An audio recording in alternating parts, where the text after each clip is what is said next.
விட்டு 2 ஆடு கூட நாய் பிடிச்சிருச்சு. அந்த ஒரு நாய் இல்லாம அது இல்லாம பிடிச்சிருச்சு. அது என் வீட்டுக்கு காவல்மா. எப்படி போதுமா? நீங்க வந்துருமா? கண்டிப்பா வந்து.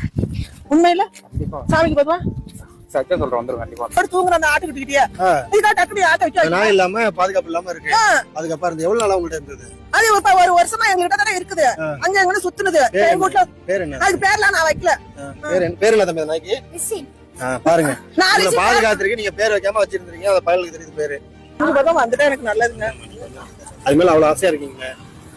நைட்ல நான் தூங்கவே முடியலங்க. நாய் இல்லாமலையா? ஆட்டுக்குட்டி வந்து குடிச்சிட்டு வேற அவ்வளவு கவலை இருந்துச்சு அது. அப்புறம் நான் எத்தனை வாட்டி தான் சொல்லுவேன். நாய் அங்க வாசன்னு 10 தெரிஞ்சா என் வீட்டை ரவுண்டு கட்டும். அப்படியே வந்து அந்த ஆட்டுக்கிட்ட விடாம சுத்தி உடியாருவோம். அதுலயே அந்த நாய் மிரண்டு ஓடி போயிடும். இது வர நாய் பத்தி அந்த ஒரு நாய் வேப்ப போச்சுட்டேன். அவ்வளவு வந்து இப்ப 2 ஆட்டை கொடுத்து தின்னுச்சு. டெய்லி மருந்து. கவலைப்படாதீங்க, வந்துடும்.